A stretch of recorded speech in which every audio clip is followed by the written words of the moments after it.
Welcome to the deep dive. You know, we've all been there. That really specific, sometimes incredibly frustrating social situation. Oh, yeah. You're in a conversation, it's flowing, maybe you're collaborating on an idea, and then suddenly, boom, the person you're talking to just flips a switch. Right. They stop talking with you, and they start talking at you. It's like they shift gears from this mutual thing into, I don't know, an unsolicited lecture, a performance. Yeah, a performance. That's exactly it. It's that sound, that feeling of someone desperately trying to prove they are absolutely the smartest person in the room. Right. And they do it by just unleashing this flood of factoids, right? Right. Whether or not any of it actually helps the conversation or if anyone even asks. And it's more than just like annoying, isn't it? It feels like a fundamental breakdown in communication because what they're actually communicating with their action is totally different from what they think they're communicating. And so today we're diving deep into the psychology of that person. We've got some source material that gives this almost clinical, pretty brutal dissection of the whole phenomenon. It tries to get past just the surface stuff. Yeah, looking at the why behind it. Exactly. The underlying psychological drivers. We're looking at people who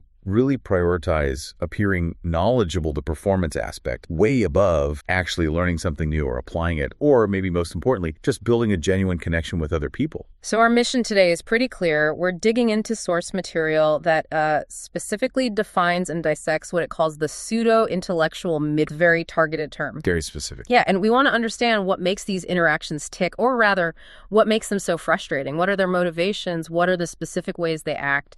And why does talking to them just leave you feeling, well, drained or annoyed or sometimes even kind of hostile? Right. And to do that, we probably need to start with the vocabulary the source uses because it neatly packages these two similar but slightly distinct ways people perform intelligence. Okay, yeah, let's lay that groundwork. Essential stuff. So the source kicks off with two key concepts. They overlap a lot, but they are distinct. First up is the midwit. Midwit, okay. Yeah. And this is defined as basically a person who has pretty average intelligence. Could be slightly above, maybe slightly below. It doesn't really matter that much. Yeah. But the key thing is they present themselves, and they genuinely seem to believe themselves, to be operating at this significantly higher, almost elite cognitive level. Okay, so there's a self-perception gap. A big one. And the source actually connects this phenotype directly to, that I maximal seen a meme. It's instantly recognizable. Oh, totally. Yeah, the constant correct. Exactly. That's the person. Their main contribution often feels like a correction or some attempt to show off superior knowledge, even if it's totally irrelevant to the point being made.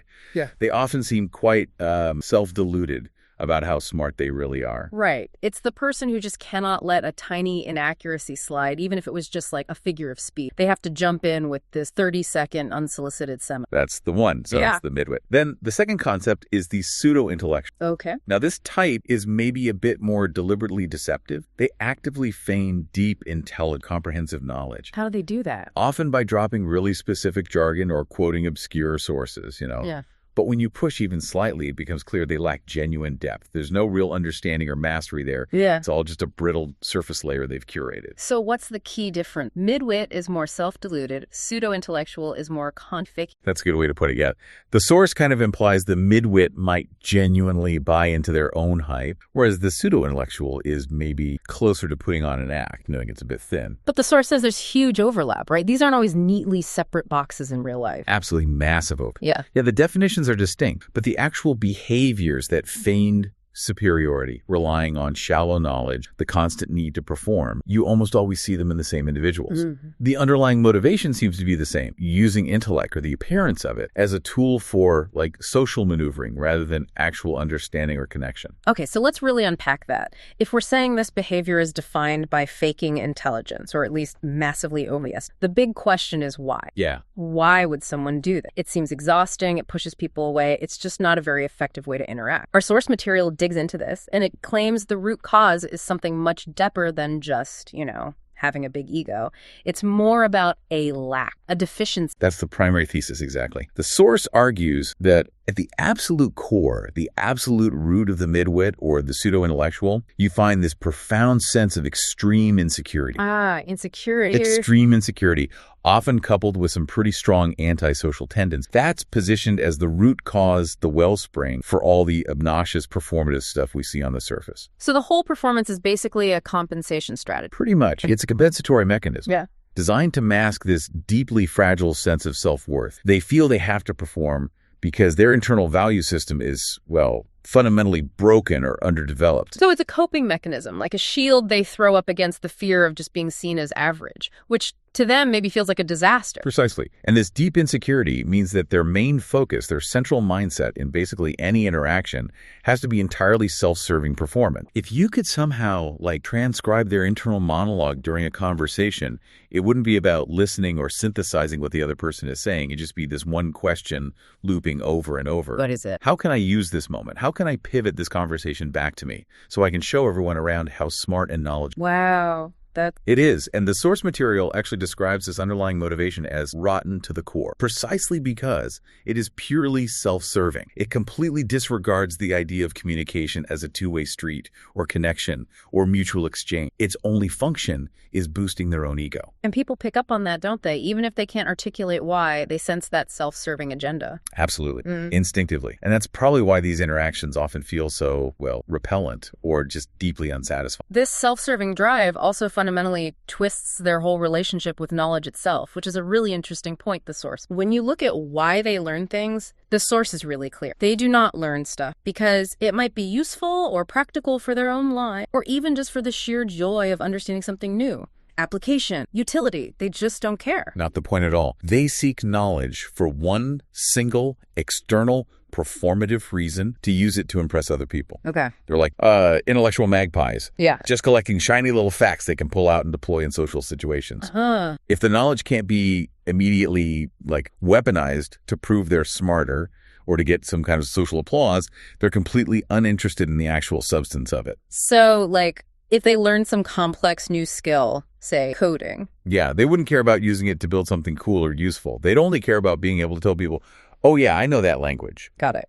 It makes their whole intellectual thing feel, as the source puts it, fake and shallow at the end of the day. The thing they love isn't the knowledge itself. It's the social currency that comes from appealing knowledge. That gives us a really useful tool for analyzing interact. The source suggests looking at things through this lens of action versus appearance.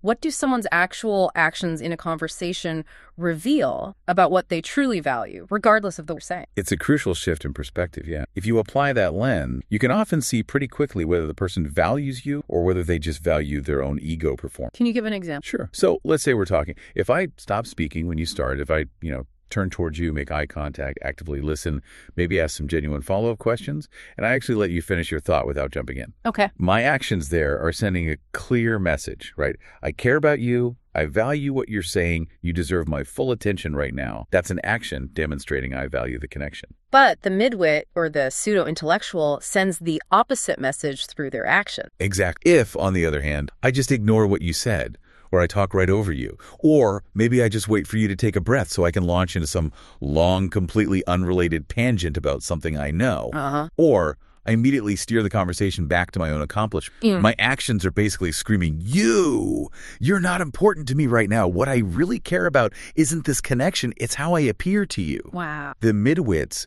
consistent actions reveal their priority is always internal validation. It's self-referential. It's never about external connection or mutual respect. And it's that action, that antisocial tendency that really defines the whole behavior pattern. And we see this play out in those stereotypical that make so memorable. Memorable is one word. The first one, and maybe the most common, is what the source calls the irrelevant tangent. Oh, the source has this perfect, detailed example that just nails the frustration. Imagine you're at some casual gathering and you make a super simple, agreeable, relatable comment. Something like, wow, the weather outside is just beautiful. Yeah, just a basic social lubricant kind of comment designed to get a nod and move on. Exactly. Yeah.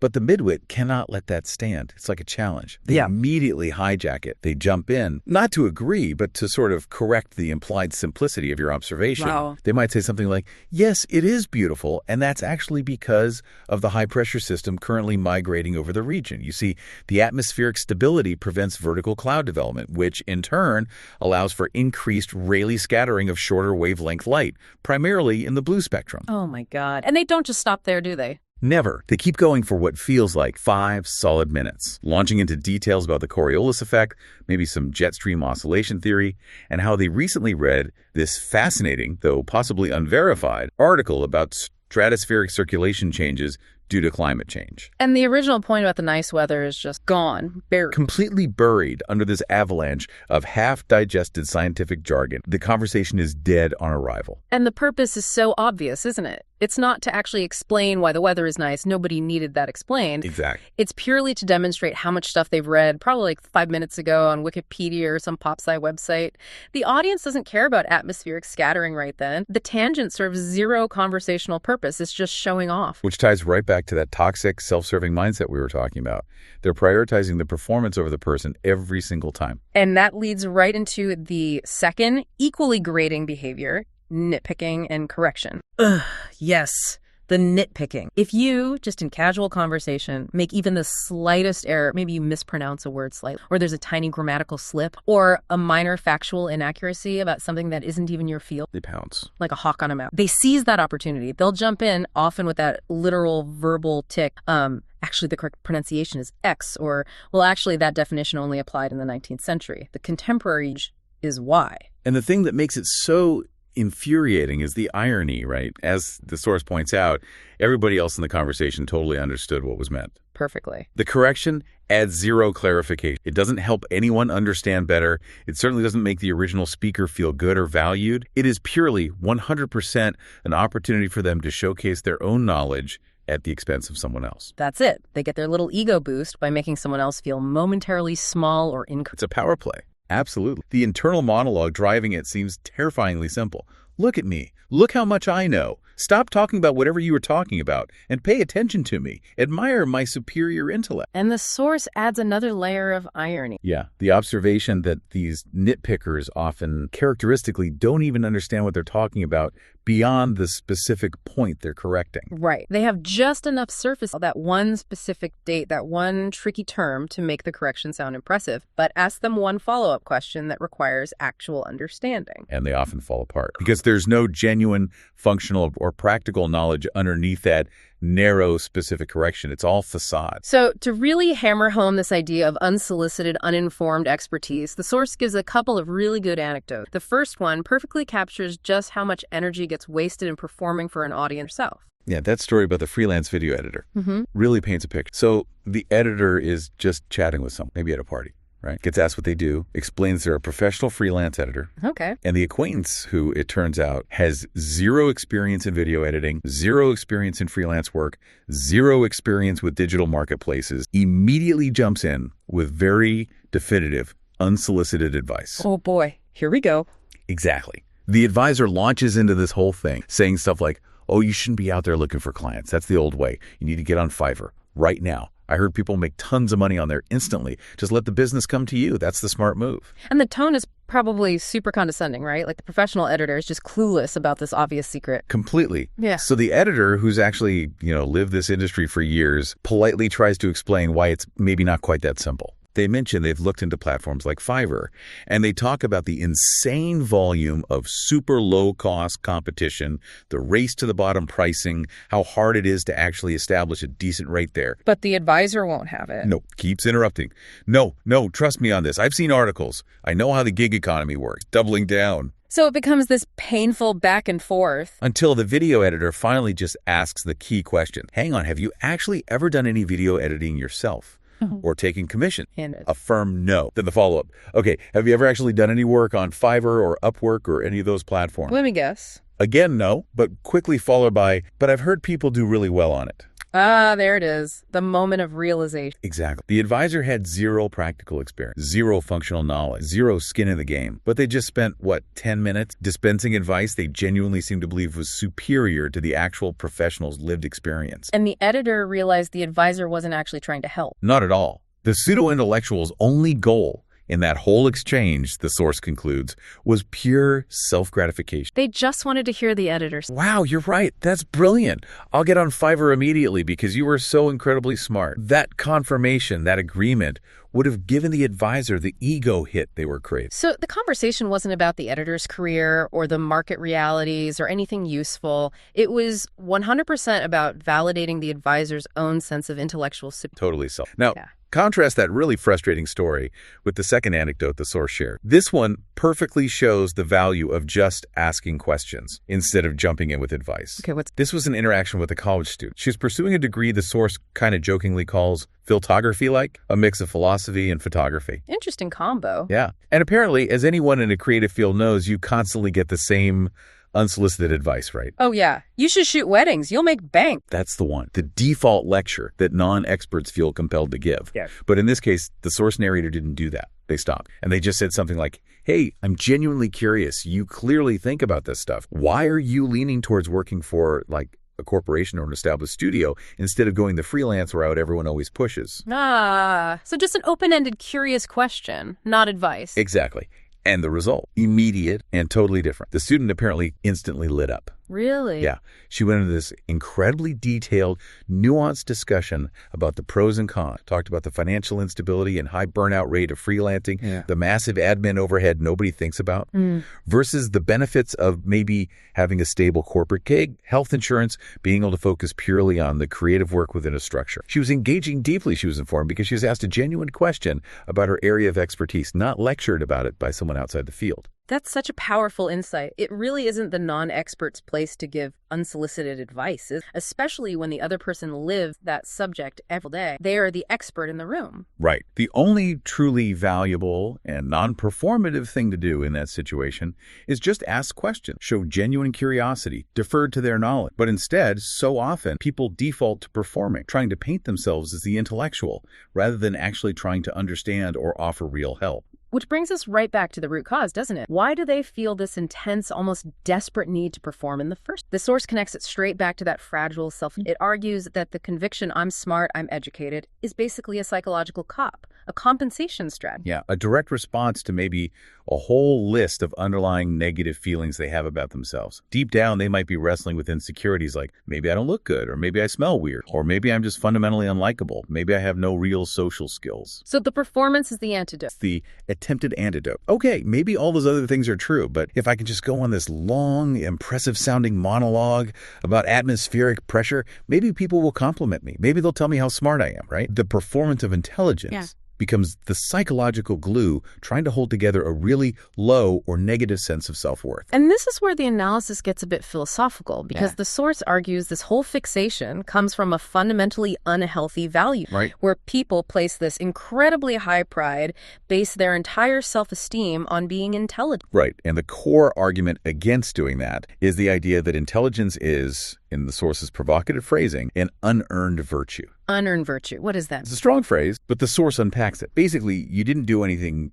functionally speaking, to earn your baseline level of innate intelligence. You were, as the source puts it, simply born with it. It's like winning a genetic lottery ticket. So, building your entire identity, your entire sense of self-worth on that single unearned attribute, that's inherently flawed. It's unstable. Right. And the deeper problem, the source argues, is that people who fixate only on intelligence often don't have much else going on in their lives. Meaning no other major accomplishments, maybe no other well-developed skills, perhaps not much social resilience, nothing else to rest their self-esteem on. So intelligence becomes their one single pillar, holding up the entire weight of their self-worth. And if that's the only pillar supporting everything, that fragility we talked about earlier becomes extreme vulnerability. It creates this constant existential danger in social setting. If you happen to be smarter than them, or if you point out a flaw in their logic, or even if you just subtly undermine their confidence in their own intelligence. You're not just disagreeing, you're threatening their entire sense of self. Exactly. You are threatening the only thing they feel they have. And the source is very explicit about the reaction. They will intensely hate you for that perceived threat.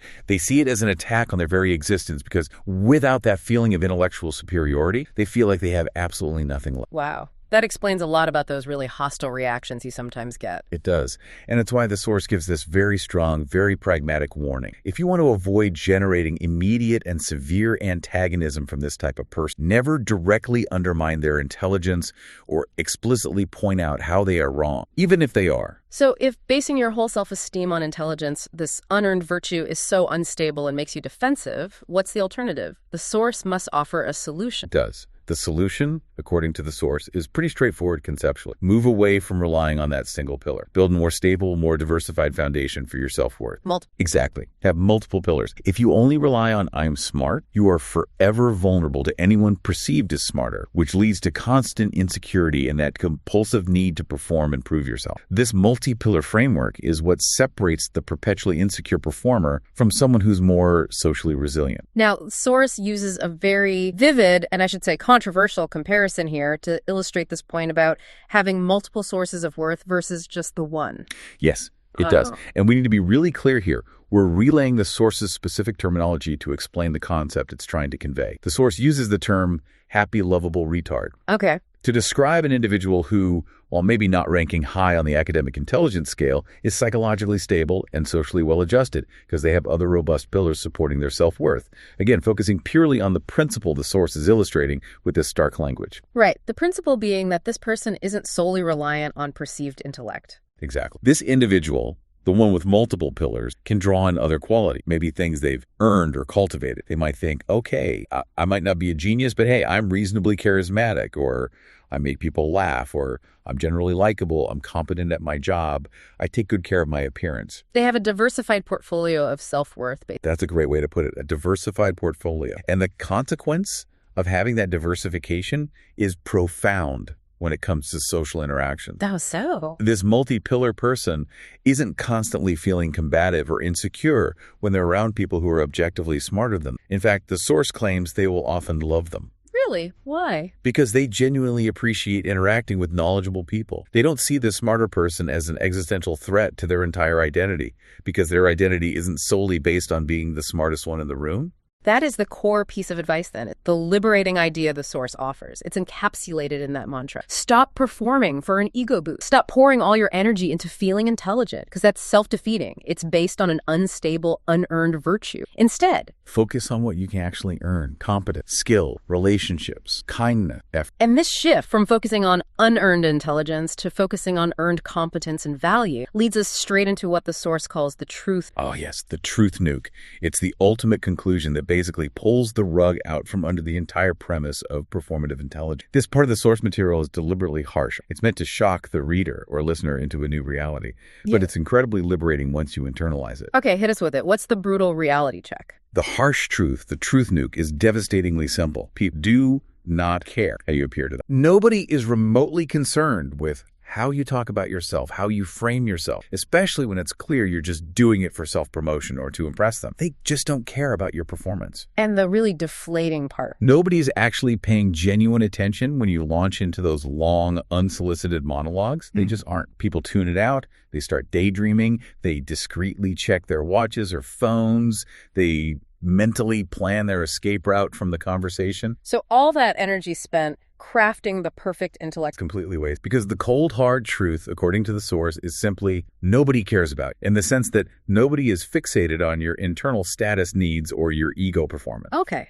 So if nobody cares about the performance, if they're actively tuning out the self-serving monologue, what do people actually value? What do they pay attention to in social interactions once you strip away all the source says it boils down to two very practical. Yes. First, and maybe the most important one, how you make them feel. How you make them feel. Exactly. People care about, and they remember, and they are drawn to people who make them feel good. They value people who have the skill of lifting others up. The truly valuable, the truly enduring social currency isn't demonstrating your own brilliance. It's the ability to make other people feel smart, feel valued, feel heard, feel happy. If you prioritize making someone else feel good, that's the genuine content they'll remember and appreciate. Absolutely. That's what builds real connection, not showing off your IQ. That's number one. And the second thing people value is... What is it? What practical value you supply to them. Okay, so being used? Basically, yeah. Yeah. Being a valuable asset in general, supplying actual utility, actual competence in whatever way you can. If you contribute meaningfully to a project at work, if you're reliable and follow through on commitments, if you offer genuinely helpful advice when asked if you can fix something, people value you for that tangible content. And this is where that huge kind of delightful irony comes back into play, right? A competence loop. Yeah. Explain that again. So if you completely shift your focus away from trying to impress people with how smart you are, and instead dedicate all that energy towards just being competent, towards supplying genuine value by listening well, by acting effectively, by producing good work. What happens? Ironically, people often start viewing you as intelligent anyway. They naturally assign the label intelligent or smart to the person who is competent, useful, reliable, and maybe makes them feel good, regardless of whether that person can recite obscure historical fact or explain complex physics on demand. So the label smart becomes like a side effect of being genuinely useful rather than the goal itself. Precisely. It's an external consequence of functional utility. So if someone really wants to be perceived as intelligent, the source argues the most effective strategy isn't to stand on the performance stage and monologue. It's to go into the workshop and focus on building competence and supplying real value through consistent act. Which requires a complete reversal of the midwit's internal focus. Instead of being self-absorbed, You have to actually pay attention to other people. What do they need? How are they feeling? What can you genuinely contribute? It flips the script entirely. And that is the path to actual sustainable value. And the source implies once you genuinely make that shift from self-aggrandizement to outward contribution, you probably won't even care about the smart label. Exactly. You'll likely be too busy actually being useful and hopefully making the people around you feel valued. Wow. Okay, that's been a really insightful journey. We went from defining this often frustrating social type, the pseudo-intellectual midwit, to understanding the deep psychological engine driving it. That core insecurity, often based on relying too heavily on an unearned virtue like raw. Yeah, and we dissected the key difference between that performative knowledge, the pointless tangent, the nitpicking, and actually supplying value through genuine curiosity, asking good questions, and competent act. So the critical takeaway here for you, to be that performance. It gets noticed, sure, but it's often and ultimately it's just a massive waste of your energy and everyone else's time. Right. The self-serving conversation leads to alienation. Real social value, and ironically, often the perception of intelligence, too, comes from turning your focus out. Focusing on competence, on supplying genuine value, and really prioritizing making other people feel good about themselves and their contribution. So maybe as you go through your week, when you encounter conversations, could be at work, could be socially, could be online, we'd encourage you to try applying this new social lens. Just observe, analyze the intent behind what people are saying. Are they talking purely to perform, to get that ego? Or are they actually trying to inform, to connect, to listen, to supply some kind of genuine value? Just recognizing that intent can shift the whole dynamic, can it? It moves you from being just a frustrated recipient of the performance to more of an objective analyst of it. And that self-reflection leads us perfectly into our final provocative thought. If genuine, inherent intelligence is, as source argues, an unearned virtue, maybe an unstable foundation, then what earned virtues, things like competence, consistency, maybe compassion, charisma, resilience, just sheer effort. What earned virtues are you actively focusing on right now? Which ones are you cultivating to build a truly sustainable, robust, multi-pillared foundation for your own self? Something to think about. Definitely something to mull over and maybe start building on today. Thank you for diving deep with us on this one. We'll catch you next time.